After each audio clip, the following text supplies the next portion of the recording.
이번 전국 동시지방선거에서 다들 소중한 권리 행사하셨습니까? 무엇보다 주민들을 위해 열심히 일해줄 것을 당선자들에게 부탁드리겠습니다.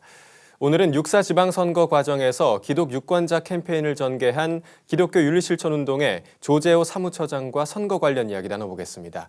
사무처장님 안녕하십니까? 안녕하세요. 네, 당연히 투표는 하셨으리라 믿습니다. 네, 네, 맞습니다. 매번 사실 같은 이야기일 수 있겠지만 우리가 입버릇처럼 투표가 중요하다라는 그런 말을 하곤 하는데 다시 한번 좀 짚어봐야 될 것 같아요. 투표가 우리 국민들에게 왜 중요할까요?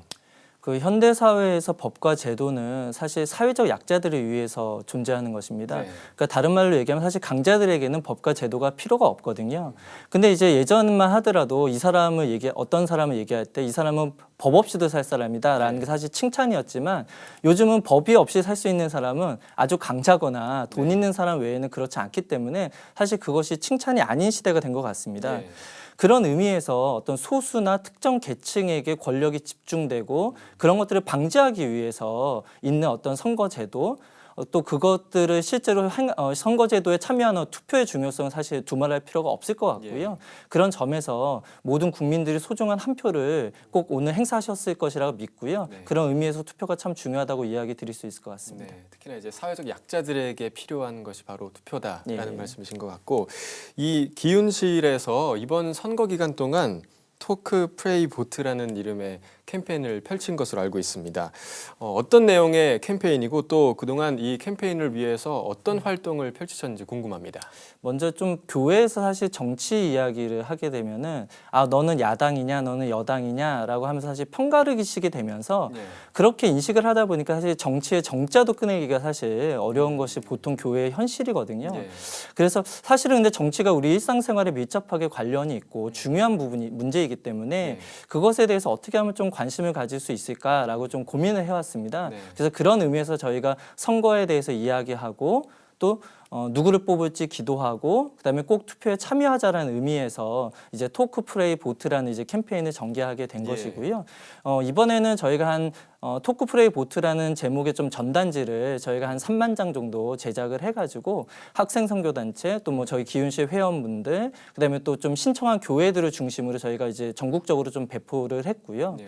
또 이번에 특별히 전단 배포로 끝난 것이 아니라 저희가 좀 학생 선교단체하고 연대를 해서 서울 경기 소재 12개 대학에서 실제로 28일부터 30일까지 좀 투표 참여 캠페인을 캠퍼스 안에서 전개를 했습니다. 네. 그리고 또 31일에는 실제 그 홍대 거리에서 저희가 이제 거리 캠페인도 전개하면서 많은 시민들에게 좀 투표 참여를 독려하는 활동들을 토크프레이 보트 캠페인 일환으로 전개를 했습니다. 예.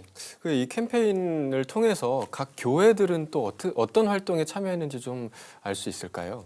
그러니까 우선 아까 말씀드렸던 것처럼 저희가 이제 정치에 대해서 좀 관심을 갖자라는 의미에서 사실 토크프레이 보트 캠페인을 전개한 것이기 때문에 그러니까 만약에 그런 것을 이야기할 때 사실 아무런 뭐라고 할까 소스가 없으면은 또 이야기하기가 힘들기 때문에 저희가 이제 전단을 만들 때 뭐 토크는 좀 이렇게 하면 좋겠다라는 내용을 좀 지침이 넣어놓고 있었군요. 그다음에 또 프레이 같으면 좀 모범 기도문을 넣어놓는다든가 그다음에 투표가 왜 중요한지에 대한 것들 그다음에 또 이번 지방선거에 대한 일반적인 좀 정보들 예를 들면 77표라든가 좀 뭐 지금은 시간은 지났지만 사전투표제도에 대한 안내라든가 예. 그런 것들을 담아놨습니다. 그래서 좀 그런 것들을 받으셨던 교회가 교회 뭐 청년부라든지 아니면 소그룹 모임에서 예를 들어서 그냥 소그룹 모임을 그 전단해 가지고 하시는 거죠. 그러면서 조금 더 정치에 대한 관심을 갖고 우리 지역에 어떤 후보자가 출마했는지에 대해서도 다시 한번 좀 복기해보고 네. 또 기도하면서 좀 투표의 소중함을 좀 되새기는 시간이 된 것 같습니다. 예, 사실 이 관심을 갖게 하는 것만으로도 참 큰 예. 효과가 있을 거라고 생각을 하는데요. 사실 우리 국민들이 중앙 정치에는 어느 정도는 관심이 있지만 상대적으로 지방자치단체는 관심이 적은 것이 좀 사실인 것 같습니다. 투표를 마친 유권자들이 투표를 한 이후에 사실 투표도 중요하지만 그 이후의 역할도 중요할 거라고 생각하는데요. 어떤 역할이 좀 중요할까요? 이제 아까 교회에서는 사실 뭐 정치의 정자도 꺼내기 어렵다라고 했지만 사실 그것이 뭐 꼭 교회 안에서만 사실 이야기되는 것은 아니라고 보고요. 예. 사실 일반 국민들도 정치에 참 많이 관심이 있는 것 같지만 실제 중앙 정치에서 뭐 새누리당이 어떻고 새정치민주연합이 어떻고 하는 어떤 정당 정치로 정치라는 것을 너무 오도하는 경향이 있는 것 같습니다. 사실 정치라는 것은 뭐 저희가 뭐 복기해 보면 그냥 중고등학교 시절에 뭐 아리스토텔레스가 얘기한 인간은 뭐 정치적 동물이다라는 네. 말이 그냥 나온 말은 아니거든요. 실제 이번 그 서울시장 선거만 하더라도 실제로 정몽준 후보가 박원순 후보를 공격할 때 이제 뭐 농약 급식한 거 아니냐라는 것들. 근데 그것이 정말 저도 아이를 키우고 있는 학부모의 한 명이지만 그것이 결코 어떤 정당 정치에서 이야기하는 어떤 담론적인 정치가 아니라 우리 아이들에게 끼치는 또 나에게도 실제로 끼칠 수 있는 아주 현실적인 일상적인 정치이기 때문에 어떤 정치라는 것을 너무 중앙 정치의 어떤 너무 뭐 파벌 싸움으로만 인식할 것이 아니라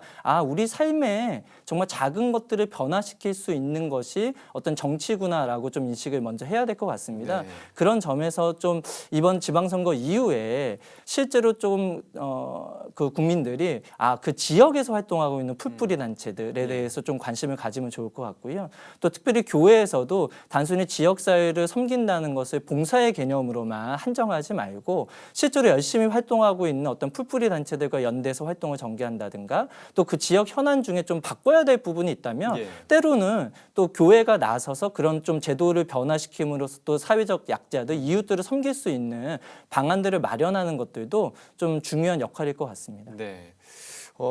선거를 통해서 이제 당선된 당선자들 심부름꾼이 되겠다라는 그런 이제 구호를 많이 외치는데 그냥 심부름꾼이 아니라 좋은 심부름꾼이 돼야겠죠. 이 당선자들에게 당부해야 하실 내용이 있다면 어떤 게 있을까요? 뭐 너무 뻔한 얘기일 수는 있는데요.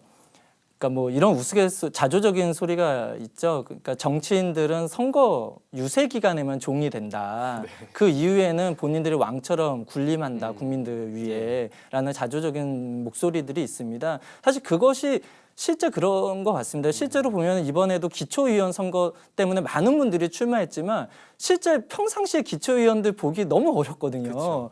그분들이 실제 기초의원으로서 더 풀뿌리, 그러니까 우리의 일상생활에서 더 밀접한 부분들을 어떤 정책을 입원하는 분들인데 뭐 그냥 평상시에 보기가 어렵다는 것 자체가 너무나 안타까운 일이라고 생각합니다. 뽑기 뽑았는데 누군지 잘 모르죠. 그러니까요. 그래서 그런 점에서 저는 그냥 이번에 당선되신 분들이 최소한 유세 기간 동안만큼이라도 일반 국민들에게 본인들이 열심히 활동하고 있는 것 떠나서 본인들이 존재한다는 것이라도 잘 인식시키고 또 우리들에게 많이 얼굴을 보여주신다면 전 그거가 정말 중요한 활동이라고 생각하고 있습니다. 존재감을 인식시켜줘야 된다.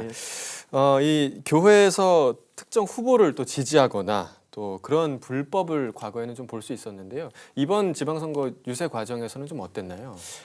이번 선거는 사실 세월호 참사 때문에 여러 가지 좀 조용한 선거가 된 것 같습니다. 그런 점에서 뭐 그냥 일반적으로도 뭐 로고성 같은 것들이 없어서 아주 조용한 선거가 된 것 같고요. 그런 점에서 아주 특별하게 눈에 띄는 좀 교회 내에서 좀 불법 선거나 이런 부분들이 드러난 거는 없는 것 같고요.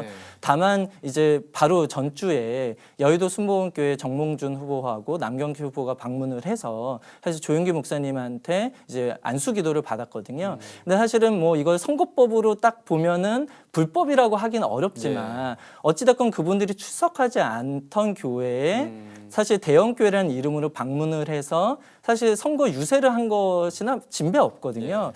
어떻게 보면 좀 교회가 언제부터 좀 대형교회인 경우에 특별히 대형교회인 교회에 언제부터 좀 유세 현장으로 변한 것이 아닌가라는 좀 씁쓸한 마음은 있습니다. 그래도 이번 선거는 나름대로는 그래도 교회 내에서 좀 불법 선거에 대한 좀 구설수는 많이 나타나지 않은 선거인 것 같습니다.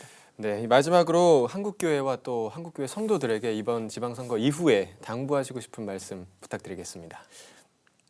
뭐 제가 이제 앞서도 조금 비슷한 말씀을 드렸지만 사실 지금 오늘 선거가 끝난 것이지 정치가 끝난 것이 아니거든요. 근데 또 아까 뭐 이제 그 후보자인 경우에는 유세 기간에는 뭐 얼굴들 잘 나타내다가 유세 이후에는 얼굴 보기 어렵다라고 말씀드렸지만 사실은 또 우리들 또 한국교회만 하더라도 그냥 또 선거에 대해서 그래도 투표하자라고 했을 땐 조금 관심이 있지만 사실 막상 선거 이후에는 그냥 정치는 또 나몰라라 하는 경향이 있는 것 같습니다. 근데 뭐 그것이 또 나쁘게 볼 것은 아닌 것이 또 정교 분리하는 원칙이 있기 때문에 그런 거에 입각해서 나름대로 좀 조정하는 것일 수는 있지만요. 그러나 우리가 평상시에 조금 더 어떤 사회적 약자에 대한 관심이 있고 또 교회가 정말 공적인 영역에서 정의와 평화와 어떤 사랑을 실천하는 어떤 그런 공적 조직으로서 역할을 해야 된다면 조금 더 선거 이후에도 실제 당선자들이 어떻게 활동하고 있는지 좀 눈여겨보면서 그분들이 더 사회적 약자들을 위한 정책들을 입안하고 활동할 수 있도록 견인하기 위해서 더 기도하고 또 그분들에게 때로는 압력도 행사하면서 조금 더 정치에 관심을 계속해서 갖는 것이 또 우리들에게 필요한 자세가 아닌가 싶습니다. 네.